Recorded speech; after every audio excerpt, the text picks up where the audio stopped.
안녕하세요. 수요평화뉴스 이진호입니다. 오늘은 아주 기본적인 질문, 남북의 통일에 대해서 생각해 보려고 합니다. 문재인 대통령은 6.25 전쟁 70주년 기념연설에서 통일을 말하기 이전에 먼저 사이 좋은 이웃이 되길 바랍니다 라고 하면서요, 통일을 말하려면 먼저 평화를 이루어야 하고 평화가 오래 이루어진 후에야 비로소 통일의 문을 볼 수 있을 것입니다 라고 이야기를 했습니다. 그러면서 사이 좋은 이웃이 핫 이슈가 되었죠. 여기에 통일을 위한 국가연구기관 통일연구원은요, 국민 절반 이상은 남북이 평화롭게 공존할 수 있다면 통일은 필요 없다라는 여론조사 결과를 발표하기도 했습니다. 그런데요, 여러분, 혹시나 오해하실 수도 있어서 다른 설문조사도 말씀드리려고 하는데요. 비슷한 시기에 민주평통 휴스턴협의회에서 재미동포를 대상으로 한 설문조사에서 94%가 한반도의 발전과 미래를 위해 통일이 절대적으로 필요하다고 답했습니다. 한 가지 더 말씀드리면, 재미동포를 대상으로 한 설문조사에서 남북 통일의 최대 걸림돌을 묻는 질문에 응답자 절반이 동북아 정세라고 답했습니다. 15%만이 남북한 정치 경제적 차이라고 답했죠.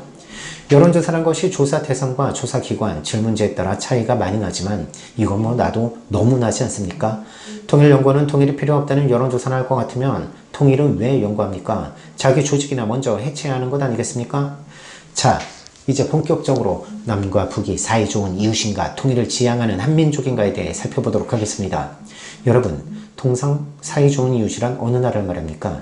이웃, 우리 이웃의 나라는 바로 중국이나 일본을 말하는 거겠죠. 문재인 대통령은 북한이 우리에게 중국이나 일본과 같은 나라라고 말했던 것입니다. 하지만 대통령의 이 발언, 기존의 남북 합의들을 부정하는 것입니다. 본인이 합의했던 판문점 선언까지도 말입니다.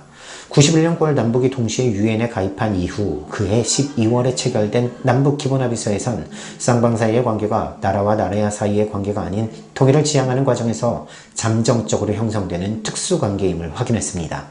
이런 내용이 왜 들어갔겠습니까? 남과 북을 두 개의 국가로 인정하는 것 자체가 민족 내부의 문제인 통일의 본질을 외면하고 각기 따로 살자는 선언이기 때문입니다. 6.15 남북 공동선언은 조국의 평화적 통일을 염원하는 온 결의의 숭고한 뜻에 따라 라고 시작합니다. 그리고 1항에서는 나라의 통일 문제를 그 주인인 우리 민족끼리 힘을 합쳐 자주적으로 해결해 나가기로 했고요. 2항에서는요, 나라의 통일을 위한 남측의 연합 제안과 북측의 낮은 단계의 연방 제안이 서로 공통성이 있다고 인정하고 앞으로 이 방향에서 통일을 지향시켜 나가기로 했습니다. 그리고 제목부터 한반도의 평화와 번영 통일을 위한 이라고 했었던 판문점 선언, 이미 채택된 남북선언들과 모든 합의들을 철저히 이행할 것을 약속했었습니다. 그냥 정치인이나 지식인이 아닌 대통령이 북한에 대해 민족 동포가 아닌 이웃이 되자고 한 것, 기존의 남북 합의들을 전면 부정하는 반통일적인 언사였습니다. 그런데 70년이면 꽤 긴 세월이니 이제는 따로 살자는 주장, 북한은 우리와 체제가 다르니 같이 살 수 없으니 남과 북이 통일이 아닌 평화로운 두 개의 국가로 지내자는 주장들, 몇몇 언론사나 지식인들이 최근에 언급하는 경우가 종종 있습니다. 하지만 오랜 역사를 통해 한국과 한민족 공동체로 살아온 민족이 외세에 의해 강요된 분단을 70년 넘게 지속시키고 있다는 것, 이것 자체가 모순 아니겠습니까? 게다가 우리를 분단과 대결로 몰아넣었던 냉전이 오래전에 해체되었음에도 불구하고 우리만 분단된 채로 남아있다는 것 또한 문제입니다. 또한 통일 문제에 대한 남북의 어느 정도의 공통인식 없이는 남북관계 개선이나 한반도 평화 정착은 불가능하죠. 평화통일은 갑자기 이룩될 수 있는 것이 아닙니다. 그래서 남과 북이 교류와 협력을 통해 점진적, 단계적으로 이룩해가는 과정이 필요합니다. 통일은 목표인 동시에 과정입니다.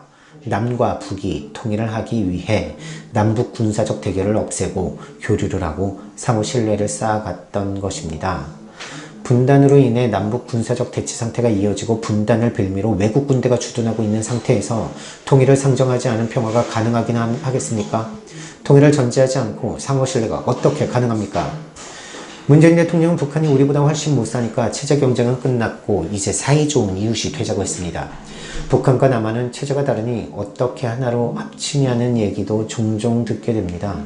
하지만 여러분, 6.15 공동선언 2항에서 합의한 남북의 통일 방안은 서로 다름을 인정하고 공존하자는 것이었습니다. 이것이 연합제 또는 낮은 단계의 연방제이죠.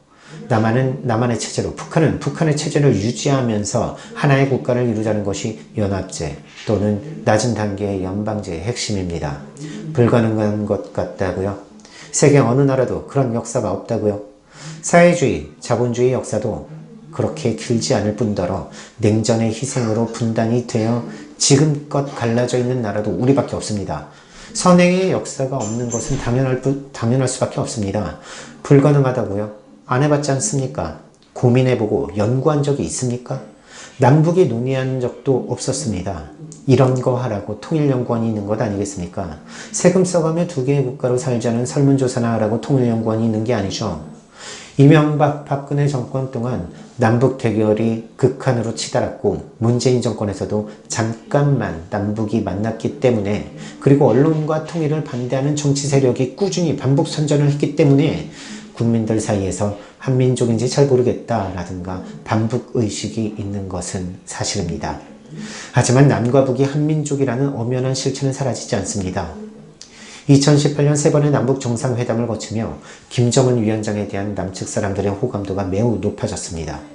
북미 싱가포르 회담보다 남북 판문점 회담이 더욱 감격적이고 눈물났던 사실은 부정할 수 없습니다.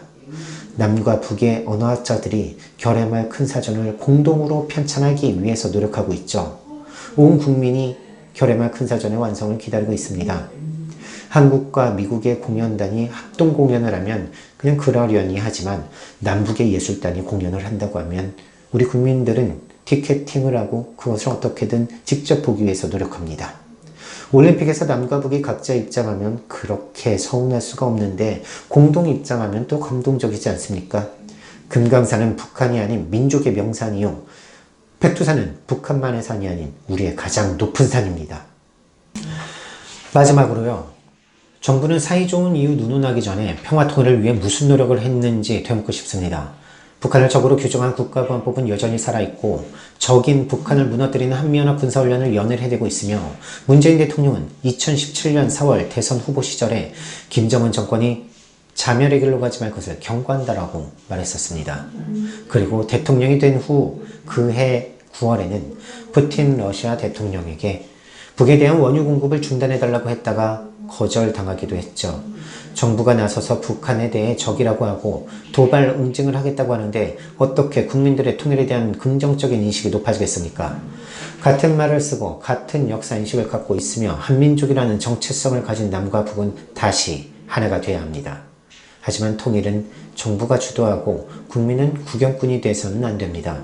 국민들이 직접 남과 북의 통일을 고민하고 방안에 대해 지혜를 모아가며 통일의 로드맵을 함께 그려야 합니다. 자, 그러기 위해선 평화통일시민행동에 많은 분들이 가입해 주시면 참 큰 도움이 될 것 같습니다. 평화통일시민행동 가입 방법은요, 댓글로 문의를 주시거나 사무실 번호 02-6081-061호 02-6081-061호로 전화 주시면 되겠습니다. 좋아요와 구독도 꼭 눌러주시고요. 오늘 수요 평은 여기까지 하겠습니다. 감사합니다.